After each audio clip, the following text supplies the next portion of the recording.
नमस्कार साथियों, आप लोगों का स्वागत है हमारे YouTube channel CGPSC and CG Vyapam पर। दोस्तों, आज की इस वीडियो में देखेंगे 40 महत्वपूर्ण प्रश्न जो कि रसायन विज्ञान के ईंधन एवं विस्फोटक पदार्थों से है। साथ में जो यौगिक तत्व है उनसे भी प्रश्न लेकर आए हैं जो कि बहुत ही महत्वपूर्ण होने वाला है, क्योंकि ये प्रश्न दोस्तों लगातार विभिन्न प्रतियोगी परीक्षाओं में पूछा गया है। तो हमारे साथ लास्ट तक बने रहेगा और इस वीडियो को अंत तक जरूर देखिएगा। जितने भी नए दोस्त अगर पहली बार इस वीडियो को देख रहे होंगे तो वो हमारे चैनल को सब्सक्राइब जरूर कर लेना, साथ में बेल आइकन को भी प्रेस कर लेना। और पीडीएफ प्राप्त करने के लिए दोस्तों हमारे Telegram channel Eklavya Sahu GK से जुड़ जाइएगा। डिस्क्रिप्शन बॉक्स में लिंक है वो डाल दिए गए, तो आप वहां से जाकर लिंक को टच करके हमारे टेलीग्राम से जुड़ सकते हैं। तो चलिए दोस्तों, बिना किसी देरी के आपके स्क्रीन पर है पहला प्रश्न। पहला प्रश्न है दोस्तों, ग्लाइसिन NH2CH2COH का व्यवहार है। कैसा प्रकार का व्यवहार है? एक प्रोस्टेट अम्ल जैसे, एक प्रोस्टेट क्षार जैसे, दोनों अम्ल एवं क्षार जैसे, या फिर न तो अम्ल जैसे न ही क्षार जैसे। इस प्रश्न को दोस्तों इसका आंसर क्या हो जाएगा? आपको ऑप्शन सी बिल्कुल सही हो जाएगा। दोनों अम्ल एवं क्षार जैसे इनका ग्लाइसिन और NH2CH2COH का व्यवहार है वो दोनों अम्ल एवं क्षार जैसे होता है। इसको CGVAPM के द्वारा 2021 का एग्जाम होता है, VAPR, उसमें पूछा गया प्रश्न है। चलिए अगला प्रश्न की ओर बढ़ते हैं। अगला प्रश्न है आपका, निम्न में से कौन एक का प्रयोग ऑटोमोबाइल इंजन में प्रतिशत रोधी के रूप में होता है? Propyl alcohol, ethyl alcohol, ethylene glycol और ब्यूटिल एल्कोहल। तो यहाँ पर इसका जो करेक्ट आंसर है वो दोस्त हो जाएगा आपका ऑप्शन सी बिल्कुल सही हो जाएगा। एथिलीन ग्लाइकोल है, उनका उपयोग ऑटोमोबाइल इंजन और में प्रतिशत रोधी के रूप में है वो किया जाता है। इसको फूड इंस्पेक्टर का एग्जाम हुआ था 2022 में, उसमें इस प्रश्न को पूछा गया प्रश्न है। चलिए अगला प्रश्न की ओर बढ़ते हैं। अगला प्रश्न है आपका, हाइड्रोजन ईंधन के संबंध में निम्नलिखित कथनों पर विचार कीजिए। तो जो हाइड्रोजन ईंधन है दोस्तों, उसके लिए जो स्टेटमेंट है उसमें विचार करना है, वो सही कथन है उसको आपको बताना है। तो क्या है? पहला स्टेटमेंट बोलते हैं, सीएनजी की तरह यह प्रचुर मात्रा में ऊष्मा उत्पन्न करती है एवं शीतलक की आवश्यकता होती है। दूसरे स्टेटमेंट बोलते हैं, दूसरे हाइड्रोकार्बन की तरह यह कार्बन डाइऑक्साइड उत्पन्न नहीं करता। तीसरे स्टेटमेंट बोलता है, इनमें ईंधन में उपस्थित मीथेन के दहन को त्वरित करने के लिए यह एक प्रबल उत्तेजक है। तो यहाँ पर इसका देखिए दोस्तों, जो ऑप्शन दिया हुआ है यहाँ पर ये आपका तीनों स्टेटमेंट है। तो यहाँ पर देखिए जो ऑप्शन है वो आपका ऑप्शन डी है वो बिल्कुल सही हो जाएगा। यहाँ पर जो तीनों स्टेटमेंट है वो बिल्कुल सही है। सीएनजी की तरह यह भी क्या करते हैं? प्रचुर मात्रा में ऊष्मा उत्पन्न करती है और शीतलक की आवश्यकता होती है। दूसरे हाइड्रोकार्बन की तरह कार्बन डाइऑक्साइड उत्पन्न नहीं करती है और ईंधन में उपस्थित मीथेन के दहन को त्वरित करने के लिए यह एक प्रबल उत्तेजक है। तीनों स्टेटमेंट है वो बिल्कुल सही है दोस्तों। यहाँ पर जो हाइड्रोजन ईंधन के रूप में सही हो जाएगा। चलिए अगला प्रश्न की ओर बढ़ते हैं। अगला प्रश्न है आपका, कार के इंजन में नॉकिंग से बचने के लिए निम्न में से कौन प्रयोग में लाया जाता है? Ethyl alcohol, butanol, lead tetra ethyl या फिर श्वेत पेट्रोल। तो यहाँ पर दोस्तों इसका करेक्ट आंसर हो जाएगा आपका, यहाँ पर आपका ऑप्शन सी है बिल्कुल सही हो जाएगा। लेड टेट्रा एथिल है, उसका प्रयोग है वो किया जाता है। जो पेट्रोल में टेट्रा एथिलेट है दोस्तों, उसमें क्या होता है? CH3 इसका सूत्र है ना, CH2 और ट्वाइस के साथ में है आपका यहाँ पर 4 PB। ये होता है आपका लेड टेट्रा एथिल, है ना। इसका उपयोग किस लिए किया जाता है? एंटी नॉकिंग है का जो दर है वो बढ़ न जाए, इस वजह से इसका उपयोग है वो किया जाता है। चलिए अगला प्रश्न की ओर बढ़ते हैं। अगला प्रश्न है आपका, सिगरेट लाइटर में निम्नलिखित में से कौन सी गैस प्रयुक्त होती है? ब्यूटेन, मीथेन, प्रोपेन या फिर रेडॉन। तो यहाँ पर इसका जो करेक्ट आंसर हो जाएगा दोस्तों वो आपका ऑप्शन है बिल्कुल सही हो जाएगा। जो ब्यूटेन है उसमें जो सिगरेट का लाइटर होता है उसमें ब्यूटेन गैस है उसका प्रयोग है वो किया जाता है। चलिए अगला प्रश्न की ओर बढ़ते हैं। अगला प्रश्न है बहुत ही महत्वपूर्ण प्रश्न है दोस्तों, भोपाल गैस त्रासदी निम्नलिखित में से किसके रिसाव के कारण हुआ था? Methyl isocyanide, carbon monoxide, nitric oxide या फिर सल्फर डाइऑक्साइड। तो यहाँ पर इसका जो करेक्ट आंसर है दोस्तों वो हो जाएगा आपका ऑप्शन है मिथाइल आइसोसाइनेट के जो रिसाव हुआ था, जिसकी वजह से जो भोपाल गैस त्रासदी है वो हुआ था। चलिए अगला प्रश्न की ओर बढ़ते हैं।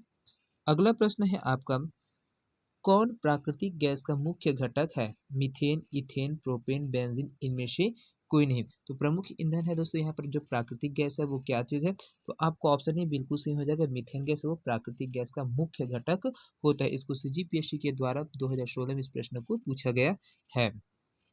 चलिए अगला प्रश्न की ओर बढ़ते हैं। अगला प्रश्न है आपका यहाँ पर तरलीकृत पेट्रोलियम गैस एलपीजी का मुख्य आधार घटक है मीथेन, इथेन, प्रोपेन या फिर ब्यूटेन। तो यहाँ पर जो पेट्रोलियम गैस है एलपीजी दोस्तों, लिक्विड पेट्रोलियम गैस, उनका जो मुख्य घटक हो क्या हो, तो आपको ऑप्शन डी बिल्कुल सही हो जाएगा, ब्यूटेन। चलिए अगला प्रश्न की ओर बढ़ते हैं। अगला प्रश्न है यहाँ पर जो अणु शक्ति से संबंधित नहीं है उस खनिज को पहचानिए, मोनेजाइट, थोरियम, बेरिलियम या फिर क्रोमियम। तो यहाँ पर जो शक्ति से है जो पावर जनरेट नहीं दोस्तों, वो विस्फोट नहीं करता, ऐसे जो जलते हैं वो चीज है वो आपका नहीं है, तो क्या है, यह आपका जो क्रोमियम है वो नहीं है। बाकी जो मोनोजाइट, थोरियम और बेरिलियम है ये बहुत ही विस्फोटक पदार्थ होते हैं, और साथ में इसमें अणुशक्ति है वो बहुत ही ज्यादा रहती है जिससे विस्फोट होता रहता है। जो थोरियम है आपको जानते होंगे दोस्तों, परमाणु रिएक्टर है वहां पर इसका प्रयोग किया जाता है परमाणु को बनाने के लिए, एटम है उसको बनाने के लिए बेरिलियम के भी किया जाता है, मोनोजेट के भी यहाँ पर उपयोग है वो रहता है ना। लेकिन आपका जो क्रोमियम है वो बिल्कुल नहीं रहता है। चलिए अगला प्रश्न की ओर बढ़ते हैं। अगला प्रश्न है आपका निम्न में से कौन प्राकृतिक ईंधन है, कोल गैस, टार, कोक या फिर पेट्रोलियम। तो यहाँ पर इसका करेक्ट आंसर हो जाएगा आपका ऑप्शन डी बिल्कुल सही है, पेट्रोलियम। चलिए अगला प्रश्न की ओर बढ़ते हैं। अगला प्रश्न है यहाँ से लिक्विड पेट्रोलियम गैस एलपीजी के मुख्य अवयव है methane, ethane, hexane, methane, pentane और हेक्सेन, इथेन, प्रोपेन और ब्यूटेन, मीथेन, कार्बन मोनोऑक्साइड और हाइड्रोजन। तो यहाँ पर जो पेट्रोलियम गैस है एलपीजी का जो मुख्य घटक होता है दोस्तों वो आपका इथेन होता है, प्रोपेन और ब्यूटेन है, ये तीनों इसके मुख्य अवयव होते हैं एलपीजी के, है ना। चलिए अगला प्रश्न की ओर बढ़ते हैं। अगला प्रश्न है आपका निम्नलिखित जीवाश्म ईंधनों में से कौन स्वच्छतम ईंधन है, कोयला, पेट्रोल, प्राकृतिक गैस या फिर डीजल। तो यहाँ पर जो स्वच्छतम ईंधन होता है दोस्तों जो होता है आपको ऑप्शन सी बिल्कुल सही हो जाएगा, प्राकृतिक गैस है वो स्वच्छ ईंधन होता है, इसमें से किसी प्रकार से जीवाश्म ईंधनों में से उपयोग नहीं है वो नहीं किया जाता है। चलिए अगला प्रश्न है यहाँ पर तरलीकृत पेट्रोलियम गैस एलपीजी का मुख्य आधार घटक क्या है। यहाँ पर आपको ऑप्शन डी बिल्कुल सही हो जाएगा दोस्तों, ब्यूटेन। इस चलिए अगला प्रश्न की ओर बढ़ते हैं। अगला प्रश्न है आपका ऑक्टेन संख्या गुणवत्ता का माप है, खाद्य तेलों की, पेट्रोल की, केरोसिन तेल की या फिर सुगंधित तेलों की। तो यहाँ पर ऑक्टेन संख्या दोस्तों वो किसका माप करता है, तो यहाँ पर आपको ऑप्शन बी है वो बिल्कुल सही हो जाएगा, पेट्रोल की है वो माप करता है। चलिए अगला प्रश्न की ओर बढ़ते हैं। अगला प्रश्न है आपका यहाँ से कौन प्राकृतिक गैस का मुख्य घटक है, मीथेन, इथेन, प्रोपेन या फिर बेंजीन। तो यहाँ पर जो जो प्राकृतिक गैस का मुख्य घटक है दोस्तों वो आपका मीथेन है। तो इसमें कंफ्यूज ना होइएगा दोस्तों, अलग अलग चीज को एक एक करके क्वेश्चन के साथ में पूछा गया है, तो उसको मैं बार बार ये रिपीट हो रहा है करके ना बोलिएगा, क्योंकि ये हर बार अलग अलग एग्जामों में पूछा गया है, इस वजह से इस क्वेश्चन को लाने का मेरा उद्देश्य है कि ताकि आप लोगों को कि अब यहाँ पर प्रोपेन भी है, मीथेन भी है और इथेन भी है ना। इथेन, प्रोपेन और ब्यूटेन ये तीनों मुख्य गैस होते हैं प्राकृतिक गैस उसमें, लेकिन अलग अलग जगहों पर अलग अलग पूछा गया, तो ये जो सही चीज है ना उसको लिया गया तो उसी को लाया हूँ ना, तो इसमें कंफ्यूज नहीं होइएगा।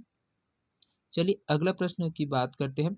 अगला प्रश्न है आपका सूची एक को सूची दो से सुमेलित करना है और सूचियों के नीचे दिए गए कोडों का उपयोग करके उसका सही उत्तर है उसको बताना है।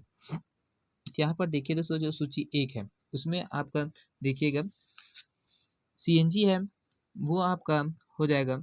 सीएनजी में क्या चीज रहता है, कौन सा मुख्य गैस है, प्रमुख घटक होते हैं, तो ये आपका मीथेन और इथेन है सीएनजी का मुख्य घटक है वो होते हैं। एलपीजी में आपका है वो ब्यूटेन और प्रोपेन है वो रहता है। उसके बाद आपका जो कोल गैस है उसमें हाइड्रोजन, मीथेन, कार्बन मोनोऑक्साइड ये रहते हैं, और वाटर जल गैस है उसमें आपका कार्बन मोनोऑक्साइड और हाइड्रोजन है वो रहता है। तो इसका जो आपका कूट बनता है दोस्तों वो हो जाएगा, पहले में 3 आ जाएगा, उसके बाद आपका 2 है वो आ जाएगा, फिर आपका चौथे नंबर के आ जाएगा और फिर आपका पहला नंबर का, ये आपका कूट है वो बन जाता है ना। चलिए अगला प्रश्न की ओर बढ़ते हैं। अगला प्रश्न है आपका निम्नलिखित में से किस एक का अधिकतम ईंधन मान होता है, हाइड्रोजन का, चारकोल का, प्राकृतिक गैस का या फिर गैसों लीन का। तो यहाँ पर अधिकतम ईंधन मान किनका होता है दोस्तों? तो आपका जो हाइड्रोजन है उसका सबसे ज्यादा होता है, क्योंकि सभी ईंधनों में हाइड्रोजन का जो ऊष्मीय मान है वो सबसे अधिक है। ये जो ऑप्शन दिया है उनमें, है ना। चलिए अगला प्रश्न की ओर बढ़ते हैं।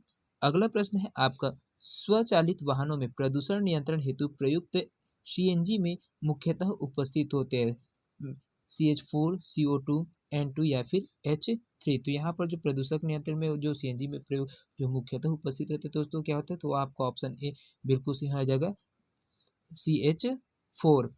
क्योंकि यहाँ पर जो सीएनजी है दोस्तों धरती के भीतर पाए जाने वाले हाइड्रोकार्बन का क्या होता है? मिश्रण होता है। और साथ में इसमें 80% से 90% मात्रा जो मीथेन है ना, आपका मीथेन है CH4 उनका है वो रहता है, जिसकी वजह से ये प्रमुख रूप से ये उपस्थित होते हैं। चलिए अगला प्रश्न की ओर बढ़ते हैं। अगला प्रश्न है आपका, बायोगैस संयंत्र में निष्कासित निम्नलिखित में से कौन सी गैस ईंधन गैस के रूप में उपयोग में आती है? ब्यूटेन, प्रोपेन, मीथेन या फिर एथेन। तो जो बायोगैस संयंत्र है दोस्तों मुख्य कौन से मुख्य गैस के रूप में होता है? तो यह आपका यहाँ पर है मीथेन है वो रहता है, क्योंकि जो बायोगैस संयंत्र है उसमें उत्पादित बायोगैस का मुख्य घटक मीथेन ही होता है। और जिसमें जीवाश्म ईंधन के स्थान पर क्या होता है? ऊर्जा उत्पादन के लिए उसको प्रयोग में लाया जा सकता है। चलिए अगला प्रश्न की ओर बढ़ते हैं। अगला प्रश्न है आपका, एक बायोगैस संयंत्र में निम्न में से कौन सी प्रक्रिया होती है? किण्वन की, अपचयन की, हाइड्रोजनीकरण की या फिर बहुलीकरण की। तो यहाँ पर जो बायोगैस संयंत्र है दोस्तों उसमें कौन सी प्रक्रिया होता है? तो यहाँ पर जो गोबर है उसको किण्वन के माध्यम से किया जाता है, क्योंकि किण्वन प्रक्रिया में बायोगैस है उसको बनाया जाता है। चलिए अगला प्रश्न की ओर बढ़ते हैं। अगला प्रश्न है आपका यहाँ पर, गैसोहॉल क्या है? एथिल एल्कोहल प्लस पेट्रोल है, प्राकृतिक गैस प्लस एथिल एल्कोहल है, या फिर एथिल में एल्कोहल में विलायित कोई गैस है, या फिर एथिल एल्कोहल प्लस मिट्टी का तेल है। तो यहाँ पर जो गैसोहॉल है दोस्तों वो क्या होता है? किसका मिश्रण होता है? ये है आपका एथिल एल्कोहल और पेट्रोल है उनका किण्वन है होता है, क्योंकि जो गैसोहॉल ईंधन में 10% एनहाइड्राइड एथेनॉल एथिल एल्कोहल तथा 90% गैसोलीन जो पेट्रोल है उन दोनों का मिश्रण है वो होता है। यहाँ पर जो 10% है दोस्तों वो आपका एनहाइड्राइड एथेनॉल जिसको एथिल अल्कोहल बोला जाता है उसका मिश्रण होता है। और जो 90% है वो आपका गैसोलीन पेट्रोल है उनका मिश्रण है वो रहता है। तो इसको ध्यान में रखिएगा, बहुत ही महत्वपूर्ण है। चलिए अगला प्रश्न की ओर बढ़ते हैं। अगला प्रश्न है आपका, बायोगैस में मुख्यतः होती है कार्बन डाइऑक्साइड एवं हाइड्रोजन, हाइड्रोजन एवं मीथेन, कार्बन डाइऑक्साइड एवं मीथेन या फिर हाइड्रोजन एवं ऑक्सीजन। तो बायोगैस में मुख्यतः क्या क्या चीज है वो दोस्तों वो पाया जाता है? तो आपको ऑप्शन सी बिल्कुल समझ जाएगा, कार्बन डाइऑक्साइड और मीथेन है वो होता है, क्योंकि ऑक्सीजन की उपस्थिति में दोस्तों किसी कार्बनिक पदार्थ की अगर जैविक विखंडन से उत्पन्न गैस है वो बायोगैस कहलाती है। और बायोगैस के जो मुख्य संगठक होते हैं वो मीथेन और कार्बन डाइऑक्साइड है वो होता है। चलिए अगला प्रश्न की ओर बढ़ते हैं। अगला प्रश्न है आपका, निम्नलिखित में से किस के लिए सीटेन संख्या गुणवत्ता प्राचलन के रूप में प्रयुक्त होती है? यहाँ पर तो ये पेट्रोल दिया है, मिट्टी का तेल दिया है, फिर डीजल दिया है, फिर टारपीन दिया है। तो यहाँ पर है वो क्या हो जाएगा? आपका ऑप्शन सी है बिल्कुल सही हो जाएगा, डीजल, है ना। वो जो सीटेन संख्या गुणवत्ता प्राचलन के रूप में प्रयुक्त होने वाला है वो डीजल होता है। डीजल की गुणवत्ता सीटेन संख्या से है वो मापी जाती है। ये जो सीटेन है ना यहाँ से जो मापा जाता है ना। सॉरी यहाँ पर आज मेरा थोड़ा वो हो रहा है ना, बार बार जो मुंह है वो चिपक रहा है, तो उसके लिए सॉरी आप लोगों के लिए। चलिए अगला प्रश्न की ओर बढ़ते हैं। अगला प्रश्न है आपका, कार के इंजन में नॉकिंग से बचने के लिए निम्नलिखित में से कौन प्रयोग में लाया जाता है? Ethyl alcohol, butane, lead tetra ethyl या फिर श्वेत पेट्रोल। तो यहाँ पर आपका इसका करेक्ट आंसर हो जाएगा दोस्तों आपको option C, lead tetra ethyl है वो होता है, क्योंकि पेट्रोल में टेट्रा एथिलेट दोस्तों इस है ना, जिसका सूत्र होता है आपका CH3CH2 4Pb, इसलिए मिलाया जाता है ताकि इसमें एंटी नॉकिंग का जो दर है वो बढ़ जाए। चलिए अगला प्रश्न की ओर बढ़ते हैं। अगला प्रश्न है आपका, सबसे भारी प्राकृतिक तत्व है यूरेनियम, मरकरी, पारा या फिर सोना या फिर कैल्शियम। तो सबसे भारी प्राकृतिक तत्व है दोस्तों उसमें क्या हो जाएगा? जो ऑप्शन में दिए उनके आधार पर यहाँ पर यूरेनियम रहता है। चलिए अगला प्रश्न की ओर बढ़ते हैं। अगला प्रश्न है आपका, मोनाजाइट किसका अयस्क है? जर्कोनियम का, थोरियम का, टाइटेनियम का या फिर लौह अयस्क का। तो यहाँ पर इसका जो करेक्ट आंसर है दोस्तों वो हो जाएगा आपका मोनाजाइट किसका इसका, तो यह थोरियम का होता है। मोनाजाइट थोरियम का होता है, लैंथेनम और सीडियम का मिश्रण रहता है ना। इसमें जो लैंथेनम है और सीडियम है उसका मिश्रण रहता है, और भारत में यह केरल तट पर पर्याप्त मात्रा में पाया जाता है। जो केरल है ना, वहां पर जो थोरियम की मात्रा है वो पर्याप्त मात्रा में है। चलिए अगला प्रश्न की ओर बढ़ते हैं। अगला प्रश्न है आपका यहाँ पर, निम्न में से कौन एक आरडीएक्स का दूसरा नाम है? साइनोहाइड्रिन, डेक्सट्रेन, साइक्लोनाइट या फिर साइक्लोहेक्सेन। तो यहाँ पर आरडीएक्स का दूसरा नाम क्या है दोस्तों? तो यहाँ पर आपका ऑप्शन सी बिल्कुल सही हो जाएगा, साइक्लोनाइट है। चलिए अगला प्रश्न की ओर बढ़ते हैं। अगला प्रश्न है बहुत ही महत्वपूर्ण प्रश्न है, अल्फ्रेड नोबेल ने किसका आविष्कार किया? माइक्रोफोन, टाइपराइटर, डायनामाइट या फिर ग्रामोफोन। तो यहाँ पर आपको ऑप्शन सी है बिल्कुल सही हो जाएगा दोस्तों, अल्फ्रेड बी नोबेल ने है वो डायनामाइट का है वो आविष्कार किया था। चलिए अगला प्रश्न की ओर बढ़ते हैं। यहाँ पर अगला प्रश्न है आपका, निम्नलिखित में से कौन सा विस्फोटक नहीं है? ट्राई नाइट्रोटोइलुइन टीएनटी, या फिर ट्राई नाइट्रोग्लिसरीन, या फिर आपका साइक्लोट्राइमेथिल ट्राइनाइट्रामीन आरडीएक्स, या फिर नाइट्रोक्लोरोफॉर्म। तो यहाँ पर इसका करेक्ट आंसर है वो क्या हो जाएगा दोस्तों? या फिर विस्फोटक पदार्थ नहीं है तो वो हो जाएगा आपका ट्राइनाइट्रोक्लोरोफॉर्म है। वो क्या है? सूक्ष्म जीवरोधी कीटनाशी आदि के रूप में इसका उपयोग है वो किया जाता है। यह नहीं है, यह विस्फोटक पदार्थ नहीं है। लेकिन बाकी आपका जो टीएनटी है वो विस्फोटक पदार्थ है, ट्राइनाइट्रोग्लिसरीन है वो भी, और ट्राइमेथिलीन ट्राइनाइट्रामीन है वो जिसको आरडीएक्स बोला जाता है वो भी विस्फोटक पदार्थ है। लेकिन नाइट्रो है ना, जो नाइट्रोक्लोरोफॉर्म है वो नहीं होता, इसका प्रयोग हो सूक्ष्मरोधी के रूप में किया जाता है। चलिए अगला प्रश्न की ओर बढ़ते हैं। अगला प्रश्न है, निम्नलिखित में से किस एक को विस्फोटक की तरह से प्रयोग किया जाता है? Phosphorus trichloride, mercuric oxide, graphite या फिर नाइट्रोग्लिसरीन। यहाँ पर विस्फोटक की तरह से दोस्तों प्रयोग किया जाता है वो क्या है? ट्राई नाइट्रोग्लिसरीन है वो एक प्रकार से विस्फोटक पदार्थ है वो है।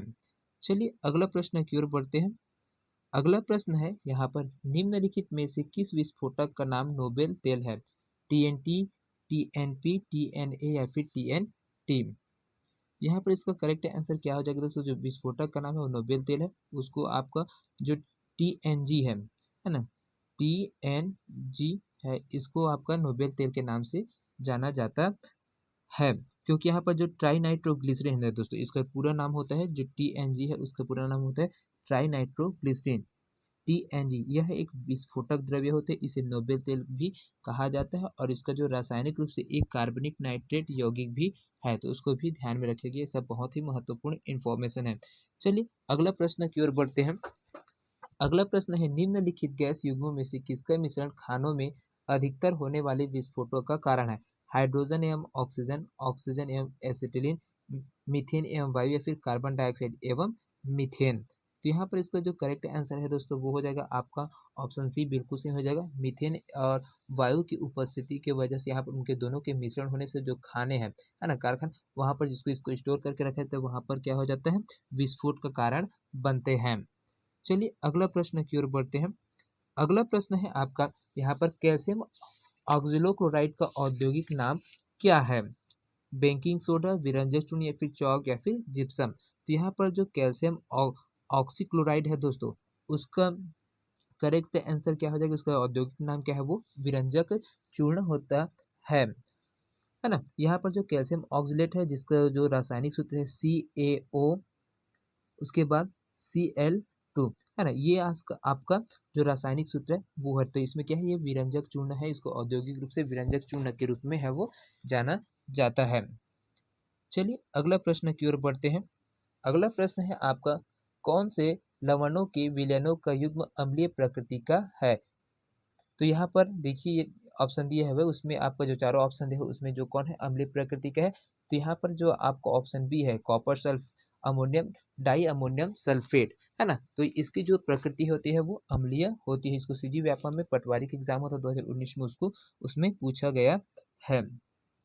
चलिए अगला प्रश्न की ओर बढ़ते हैं।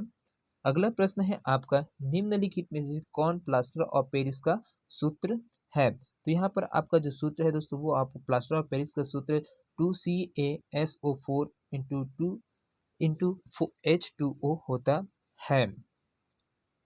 चलिए अगला प्रश्न की ओर बढ़ते हैं। अगला प्रश्न है आपका, बेकिंग सोडा क्या है? सोडियम हाइड्रोजन कार्बोनेट है, सोडियम हाइड्रोजन कार्बोनेट या फिर डाई सोडियम हाइड्रोजन कार्बोनेट या फिर सोडियम कार्बोनेट या फिर इनमें से कोई। तो जो बेकिंग सोडा है दोस्तों वो क्या है आपका? सोडियम हाइड्रोजन कार्बोनेट होता है। तो यहाँ पर जो बेकिंग सोडा है उसका जो सूत्र है NaH और CO3, ये आपका सोडियम बाइकार्बोनेट है, उसका सूत्र होता है sodium hydrogen carbonate. Baking soda का रासायनिक नाम सोडियम हाइड्रोजन कार्बोनेट NaHCO3 होता है। चलिए अगला प्रश्न की ओर बढ़ते हैं।